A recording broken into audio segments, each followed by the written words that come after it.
Jagan warning సంబంధించిన breaking news చూస్తున్నాం. ఎన్ని తప్పుడు కేసులు పెట్టినా భయపడేది లేదు అంటూ టీడీపీని ఉద్దేశించి వైసీపీ అధినేత జగన్మోహన్ రెడ్డి వార్నింగ్ ఇచ్చారు. రేపు వైసీపీ అధికారంలోకి వస్తుందని తాను చెప్పినా కూడా తన వాళ్ళు వినరు అంటూ కామెంట్ చేశారు. ఆయన అందరికీ వడ్డీతో సహా తిరిగిస్తామంటూ సంచలన వ్యాఖ్యలు చేశారు జగన్మోహన్ రెడ్డి. రాష్ట్ర వ్యాప్తంగా హత్యలు జరుగుతూ ఉన్నా మాట్లాడకూడదు, హత్య యత్నాలు జరుగుతూ ఉన్నా మాట్లాడకూడదు, దౌర్జన్యాలు జరిగినా మాట్లాడకూడదు, ఆడపిల్లల మీద అఘాయిత్యాలు చేస్తూ ఉన్నా మాట్లాడకూడదు, ఎవరు ప్రశ్నించకూడదు, అడగకూడదు.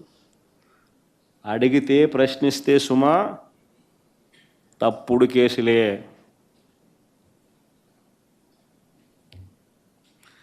కానీ చంద్రబాబు నాయుడుకి ఈ సందర్భంగా ఒక్కటైతే నేను చెప్తున్నా, అయ్యా నువ్వు ఎన్ని తప్పుడు కేసులు పెట్టినా భయపడేది లేదు. ప్రజల తరపున మా పోరాటం ఆగేది లేదు. నీ ప్రభుత్వం కన్ను మూసుకొని కన్ను తెరిస్తే మహా అయితే ఇంకా 3 ఏళ్ళు ఉంటుంది. దాని తర్వాత మాత్రం వచ్చేది మేమే. నీవు పెట్టే కేసులకు, నీతో పాటు నీకు పావులుగా మారిన అధికారులకు ఇద్దరికీ వార్నింగ్ ఇస్తూ ఉన్నాం. వడ్డీతో సహా మీరంతా చెల్లిస్తారు. ఏదైతే మీరు ఎత్తుతున్నారో అదే. అది వైసీపీ అధినేత జగన్మోహన్ రెడ్డి వార్నింగ్. ఎన్ని తప్పుడు కేసులు పెట్టినా భయపడేది లేదు అంటూ టీడీపీని ఉద్దేశించి నేరుగా చంద్రబాబుకు చెబుతున్నానంటూ కూడా ఆయన చెప్పారు. సో వచ్చేది వైసీపీ ప్రభుత్వమే, అప్పుడు వడ్డీతో సహా తిరిగి ఇస్తామంటూ హెచ్చరిక చేస్తున్నారు వైఎస్ జగన్మోహన్ రెడ్డి. మా ప్రతినిధి నరసింహ విజయవాడ నుంచి మరింత సమాచారం ఇస్తారు. నరసింహ డైరెక్ట్గా వార్నింగ్ ఇచ్చేస్తున్నారు. సో రాబోయేది మళ్ళీ వైసీపీ ప్రభుత్వమే అని చెప్తున్నారు. సో భయపడేది లేదు, ఎన్ని కేసులు పెట్టినా కూడా భయపడేది లేదు అంటూ రాబోయేది వైసీపీ ప్రభుత్వమే, ఇంతకింత తిరిగి వడ్డీతో సహా చెల్లిస్తామంటున్నారు వైఎస్ జగన్. సో టీడీపీ శ్రేణులు ఎట్లా రియాక్ట్ అవుతున్నారు జగన్ చేసినటువంటి వార్నింగ్ దృష్ట్యా? మాజీ ముఖ్యమంత్రి వైఎస్ జగన్ మరొకసారి సంచలన వ్యాఖ్యలు చేశారు. ఏదైతే ప్రెస్ మీట్లో చేసినటువంటి వ్యాఖ్యలు ప్రస్తుతం రాజకీయ దుమారాన్ని రేపుతున్నాయని చెప్పొచ్చు. ఎందుకంటే టీడీపీకి ఒక విధంగా కూడా ఒక స్ట్రాంగ్ వార్నింగ్ ఇచ్చినట్లు కూడా ఖచ్చితంగా చెప్పొచ్చు. ఎందుకంటే టీడీపీ ప్రభుత్వం, అటు కుటుంబ ప్రభుత్వం కేవలం ఒక 3 ఏళ్ళు మాత్రమే ఉంటుంది, తర్వాత వైసీపీ వస్తుందంటూ కూడా ఆయన వార్నింగ్ ఇచ్చినటువంటి పరిస్థితి. ఎందుకంటే ప్రస్తుతం ఏదైతే ఆయన చెప్తున్న దాని ప్రకారం ఏదైతే టీడీపీ చేస్తున్నటువంటి వైసీపీ నాయకులు అటు కార్యకర్తల మీద పెడుతున్నటువంటి కేసులు కావచ్చు, జరుగుతున్నటువంటి దాడులు కావచ్చు, మొత్తం కూడా కలిపి వడ్డీతో సహా ఇస్తామంటూ కూడా ఆయన చెప్తున్నటువంటి ఒక వార్నింగ్ కింద కూడా ప్రస్తుతం చూసుకోవచ్చు. ఎందుకంటే గుడివాడలో జరిగినటువంటి ఇష్యూ కావచ్చు, ఏదైతే అక్కడ జరిగినటువంటి ఇష్యూకి సంబంధించి కూడా జడ్పీ చైర్పర్సన్ ఆమె భర్త పైన జరిగినటువంటి కారుని దాదాపు 2 గంటలకు పైగా అక్కడ నిర్బంధించడం, టీడీపీ శ్రేణులు పెద్ద ఎత్తున తిట్టడం, దాంతోపాటు కారును ధ్వంసం చేసే నేపథ్యంలో కూడా ఇప్పటివరకు కూడా ఒక్కరి పైన కూడా కేసు నమోదు చేయలేదు అంటూ కూడా చెప్తున్నటువంటి పరిస్థితి. దాంతోపాటు ఏదైతే పెడన్లో వైసీపీ విస్తృత స్థాయి సమావేశం నిర్వహిస్తుంటే అటు పేర్ని నాని పైన, అటు జడ్పీ చైర్పర్సన్ పైన కేసులు పెట్టినటువంటి పరిస్థితి. దాంతోపాటు జడ్పీ చైర్పర్సన్ కారు ఒకళ్ళ పైన ఎక్కించిందనే నేపథ్యంలో కూడా వారిపైన కూడా కేసులు పెట్టారు. కానీ వాళ్ళిద్దరిపైన దాడి జరిగితే కారును ధ్వంసం చేసినా కూడా ఒకళ్ళపైన కూడా కేసు నమోదు చేయని పరిస్థితి. ఏపీలో పోలీసు వ్యవస్థ అధ్వాన్నంగా ఉందంటూ కూడా చెప్తున్నారు. మొత్తం ఏదైతే టీడీపీకి అటు పోలీసులు అనుకూలంగా పనిచేస్తున్నారు, ఎవరైతే అటు అధికారులు కావచ్చు వారందరికీ కూడా వడ్డీతో సహా చెల్లిస్తామంటూ కూడా చెప్తున్నారు. ఇప్పటికే ఐఏఎస్లకు సంబంధించి, ఐపీఎస్లకు సంబంధించి కూడా చాలా తీవ్రంగా ఇబ్బందులు పెడుతూ ఉన్నారు.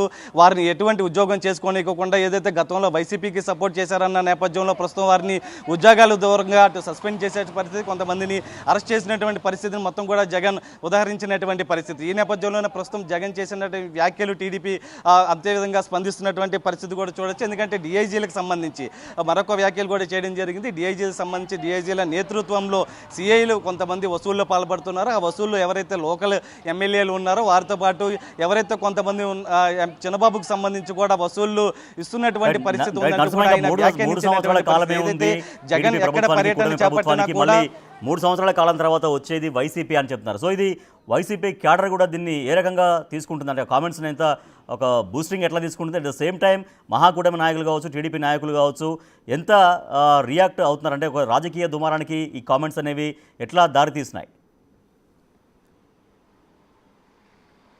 అంటే ఇక్కడ జగన్ చెప్తుంది ఒకటి, ఏదైతే ప్రధాన ప్రతిపక్షంగా ఇక్కడ వైసీపీ ఉంది కాబట్టి ఖచ్చితంగా ఎవరైతే కూటమి ప్రభుత్వం పట్ల ఎవరైతే లబ్ధి పొందలేదో, ఎవరైతే కూటమి ప్రభుత్వం మీద కొంత ఆగ్రహం ఉన్నారో వారంతా నేరుగా తన వద్దకు వస్తున్నారు. వారు రైతులు కావచ్చు, ఇతరత్రా కావచ్చు, ప్రతి ఒక్కరూ నా దగ్గరికి వస్తున్న సమయంలో వారి సమస్యల మీద నేను పోరాటం చేస్తాను. ఎందుకంటే ప్రధాన ప్రతిపక్షంగా ఉన్నాను కాబట్టి వారి మీద పోరాటం చేసి ఆ జిల్లాలకు వెళ్తున్నాను. నేరుగా వారి దగ్గరికి వెళ్ళి పరామర్శిస్తున్న సమయంలో కూడా చంద్రబాబు కుట్రపూరితంగా వ్యవహరిస్తున్నారు. కావాలని నా పర్యటనలు అడ్డుకుంటూ ఉన్నారు. ఎవరు జనాలు రాకుండా ఎవరైనా జనం వస్తే కూడా వారిపైన లాఠీ చార్జీ జరుపుతున్నారు. ఎవరైనా నాయకులు వస్తే కనుక వారి మీద అక్రమంగా కేసులు బానాయిస్తున్నారు. పోలీసులు కూడా వారికి అనుకూలంగా వ్యవహరిస్తున్నారంటూ కూడా జగన్ చెబుతున్నటువంటి పరిస్థితి. ఈ నేపథ్యంలో ఆయన చేసిన వ్యాఖ్యల్లో కూడా ఒకటే చెప్తున్నారు, ఏదైతే కూటమి ప్రభుత్వానికి వ్యతిరేకంగా ఉన్న వాళ్ళు వస్తున్న సమయంలో వారికి నేను సపోర్ట్గా వెళ్తున్నాను.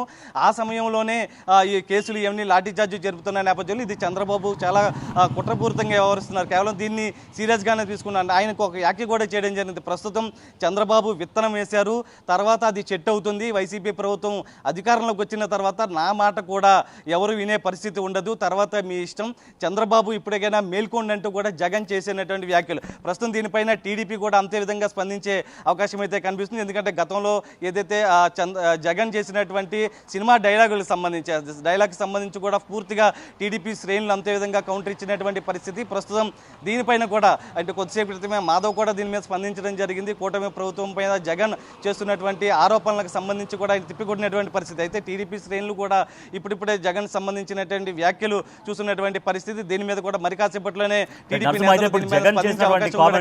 వార్నింగ్ లాగా తీసుకుంటుందా? టీడీపీ నాయకులు వార్నింగ్ లాగా రియాక్ట్ అవుతున్నారా?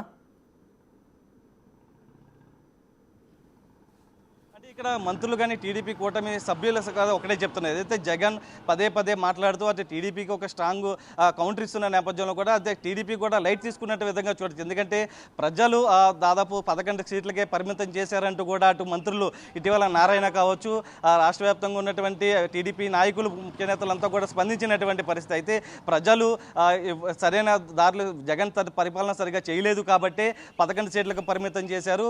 ప్రస్తుతం టీడీపీ కూటమినిచ్చారు కాబట్టి మేము అంత పాలన చేస్తాం, ఏడాది పాలనలోనే ఎన్నో సంస్కరణలు తీసుకొచ్చాము, సంక్షేమ పథకాలు అమలు చేశాము, జగన్ మాటలని పట్టించుకోవాల్సిన అవసరం లేదంటూ కూడా టీడీపీ నేతలు చెప్తున్నటువంటి పరిస్థితి. కానీ ఒకవైపు జగన్ మాత్రం అంతే విధంగా స్ట్రాంగ్ కౌంటర్ ఇస్తున్నాయి. ఏదైతే తన నేతలపైన కార్యకర్తలపైన జరుగుతున్నటువంటి దాడులు కావచ్చు, అక్రమ కేసులు కావచ్చు సంబంధించి మరో 3 ఏళ్లలో టీడీపీ ప్రభుత్వం పోతుంది, వైసీపీ వస్తుంది కాబట్టి ఖచ్చితంగా అంతే విధంగా అంతకు మించి వడ్డీతో సహా ఇచ్చేస్తామంటూ కూడా చెప్తున్నటువంటి పరిస్థితి. ప్రస్తుతం తాజాగా జగన్ చేసినటువంటి ఈ వ్యాఖ్యలపైన టీడీపీ అంతే విధంగా స్పందించే అవకాశం అయితే కనిపిస్తుంది. ఎందుకంటే టీడీపీ ప్రభుత్వం 3 ఏళ్లలోనే పోతుందంటూ కూడా చెప్తున్నారు. కానీ ఒకవైపు టీడీపీ ఇంకొక 10 ఏళ్ళు 15 ఏళ్ళు తామే ఉంటామంటూ కూడా చెప్పుకొస్తున్నటువంటి పరిస్థితి. ఈ నేపథ్యంలో 3 ఏళ్ళు అంతా ఇదిగా జగన్ ఎలా చెప్పారు అంటూ కూడా దీనిపైన కూడా కొంత గల్బెత్తే పరిస్థితి అయితే కనిపిస్తుంది. ఎందుకంటే ఒక విధంగా టీడీపీ సైకోల్ అంటూ కూడా ఆయన వ్యాఖ్యానించడం జరిగింది. దాంతోపాటు పోలీస్ వ్యవస్థ పైన కూడా ఆయనకి కీలక ఆరోపణలు చేయడం జరిగింది. దాంతోపాటు ఏదైతే విత్తనం కాస్త చెట్టు అవుతుంది, తర్వాత అంతకంతకు తిరిగి ఇచ్చేస్తాము, వడ్డీతో సహా చెల్లించేస్తామంటూ కూడా ఆయన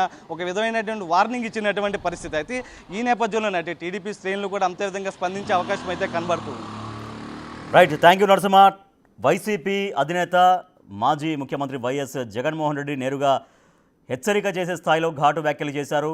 ఇక ఉండేది కేవలం 3-3.5 సంవత్సరాలు మాత్రమే కూటమి ప్రభుత్వం, తర్వాత వైసీపీ మళ్ళీ అధికారంలోకి రాబోతుంది. ఇప్పుడు కూటమి ప్రభుత్వం అంతా కూడా అక్రమ కేసులు పెడుతోంది, ఎన్ని కేసులు పెట్టినా భయపడే ప్రసక్తే లేదు. ఇప్పుడు నేను చెప్పినా కూడా నా కార్యకర్తలు వినేటువంటి పరిస్థితులు లేరు, తర్వాత మీ ఇష్టం అంటూ కూటమి నేతలకు నేరుగా వార్నింగ్ ఇస్తున్నారు వైఎస్ జగన్మోహన్ రెడ్డి. సో ఇంతకింత తిరిగి వడ్డీతో సహా చెల్లిస్తాం వైసీపీ అధికారంలోకి వచ్చిన తర్వాత అంటూ స్ట్రైట్గా వార్నింగ్ ఇస్తున్నారు. సో మరి దీనిపైన టీడీపీ కూటమి ఎట్లా రియాక్ట్ అవుతుందో చూడాలి. టీడీపీ నేతలు కావచ్చు, కూటమి నేతలు కావచ్చు, మొత్తం ప్రభుత్వ పరంగా ఎట్లా రియాక్ట్ అవుతారో